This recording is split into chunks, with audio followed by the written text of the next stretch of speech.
Privilegio, el honor, diría yo, de estar con el doctor Roberto Tabac, quien es además un gran amigo. Él es miembro del staff de IPSA. Roberto es, primero, vamos a ir de abajo hacia arriba. El primero estudió química y farmacia. Entonces, estudió química y farmacia, sacó físico-química con la mejor nota no superada todavía de la facultad, 6.6, lo que no es poco en físico-química. Luego de eso, estudió medicina un día que estaba aburrido. A los 30 y algo estaba aburrido en su casa y decidió que tenía que hacer algo diferente, así que pues estudió en medicina. Y ahí lo conocí yo, cuando yo era un chicuelo de 18 años. Pasaron los años, terminó medicina y dijo, pero ¿y ahora qué hago? Entonces estudió psiquiatría. Donde tuve el honor también de ser su compañero, ¿cierto?, de especialidad. Por lo tanto, estamos con Roberto Tabac, un experto psicofarmacólogo, quien además después se formó con el profesor Steve Stahl en la Universidad de California en San Diego, donde hizo su pasantía de su especialidad en psicofarmacología, y hoy nos va a hablar foco en luracidona, pero con el agregado que nos va a comentar además sobre estos nuevos fármacos de diseño, cariprazina, brexpiprazol, lumateperona, a propósito de luracidona. Roberto, estimado, gracias por estar con nosotros. Bueno, quiero partir diciéndole que los antipsicóticos fueron desarrollados por la industria para tratar una enfermedad, o si prefieren, en realidad un conjunto de enfermedades conocidas como esquizofrenia, que desde la neurobiología presentan alteraciones en 2 de las 4 vías dopaminérgicas conocidas. Les presento a la luracidona. Esta es su estructura química, se la voy a mostrar un poco mejor en la diapositiva que viene, pero lo que les quiero mostrar es que estas son moléculas de diseño. Estas moléculas son creadas por una persona sentada en un computador que está buscando un determinado efecto. Y obviamente para llegar a la molécula como la luracidona ha pasado por otras moléculas que, bueno, no tuvieron los efectos esperados. Pero es una persona sentada diseñando esto. Conocimiento ha avanzado mucho. Y esta es la estructura de la luracidona, se las presento. Como ven ustedes, es una estructura bastante grande, bastante lipofílica. Y si no fuera por esos oxígenos que ustedes ven y esos nitrógenos que le den cierta polaridad, probablemente la vía media sería muy larga. Sin embargo, con esa polaridad tenemos una molécula de una vía media cercana a las 20 horas. Esta molécula es un derivado del bencisotiazol. Se los marqué ahí en un circulito para que ustedes, cuando les digan, ¿conocen el bencisotiazol? Bueno, ahí está, lo conocen, ahí lo ven. Es el bencisotiazol. Este es el perfil receptorial de la luracidona, lo vamos a tocar en profundidad un poco más adelante, solo se los quiero mostrar.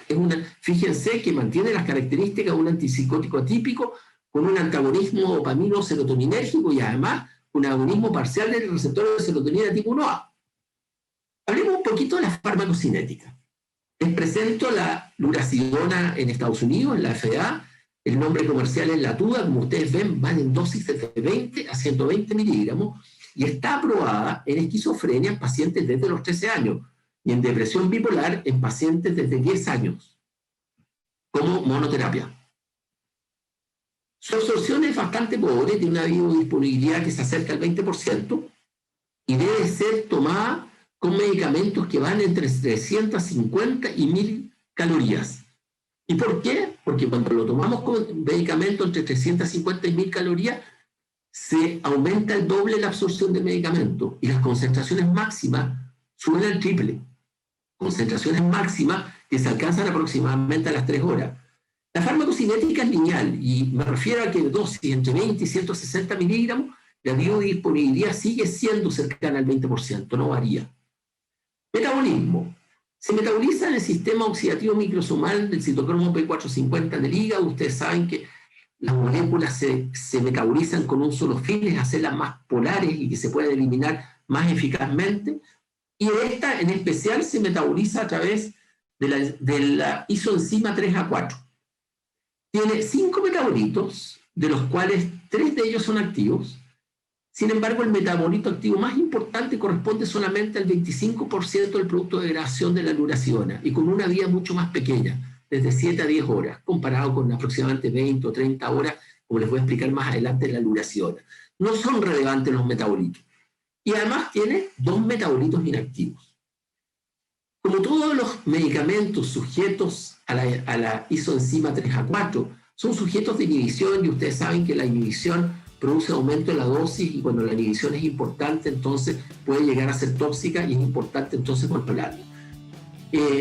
Debemos tener cuidado, por ejemplo, con moléculas como el diltiazem, donde tenemos que bajar la dosis, pero tenemos que tener mucho más cuidado con medicamentos como el ketoconazol, como el iconazol, que son antifúngicos, o con el pomelo o su jugo, que definitivamente no deben ser administrados en conjunto. Por otro lado, también tenemos inductores del metabolismo, y en este caso tenemos, por ejemplo, la prednisolona o la carbamazepina, que deben ser administradas con mucho cuidado, y debe evitarse el uso, por ejemplo, de rifampicina, porque cuando inducimos el metabolismo lo que hacemos es disminuir en forma importante la dosis plasmática del medicamento. Hablemos un poco de la eliminación. La eliminación básicamente es por las heces. 80% se recuperan las heces, un 10% se recupera en la orina y otro 10% aproximadamente está sin recuperar. El tiempo de eliminación, fíjense que va variando según la dosis y parte siendo en 18 horas aproximadamente la dosis de 40 miligramos y aumenta a 22 horas para la dosis de 80 y aumenta hasta 31 horas para la dosis de 120 miligramos. Por supuesto que este medicamento no se metaboliza por una cinética de primer orden, que es tan común en casi todos los medicamentos que conocemos. Tampoco de orden cero, me parece a mí que podría ser de segundo orden, pero se lo vamos a dejar a los farmacéuticos que en un tiempo después nos cuenten si de verdad es de segundo orden o no. Su vía de media eliminación entonces de 20 a 40 horas, con un estado estacionario que se alcanza, ustedes saben, entre 5 y 6 días medias, o sea, aproximadamente a los 7 días después de la primera dosis. ¿Debemos ajustar dosis de insuficiencia renal y hepática? Sí. En insuficiencia renal moderada, severa y en insuficiencia hepática moderada, las dosis iniciales deben ser de 20 miligramos y las dosis más altas deben llegar solo a 80 miligramos. Y en insuficiencia hepática severa, la dosis más alta debe disminuir a 40 miligramos. En los pacientes de edad avanzada no es necesario, pero es criterioso disminuir la dosis. Acuérdense que los pacientes de edad avanzada de muchas maneras se comportan como niños y eso incluye el metabolismo. Bien, la lurasidona se administra una vez al día dentro del rango de 40 a 160 miligramos para la esquizofrenia y a dosis más bajas, desde 20 a 120 miligramos para la depresión bipolar. Debe ser administrada con alimentos y dosis de 40 miligramos resultan en concentraciones máximas más o menos a las 3 horas como vimos, con una vía media de 18 horas, es principalmente eliminada por las heces, el volumen de distribución es bastante alto porque vieron que era bastante lipofílica y aproximadamente el 90% es una proteína y especialmente a la albúmina. La lurasidona se metaboliza por el citocromo P450 3A4 dando metabolitos menores. Vamos a hablar ahora un poquito del perfil receptorial. Esta es nuestra lurasidona, como vimos, antagonista serotonino dopaminérgico, pero lo más importante de la lurasidona es lo que se ve abajo. Tiene un tremendo antagonismo y por sobre todo una gran afinidad por el receptor de serotonina tipo 7, que le da las tremendas propiedades de ser un gran medicamento antidepresivo y procognitivo. Y eso es lo más importante de la lurasidona, como vamos a ver a continuación.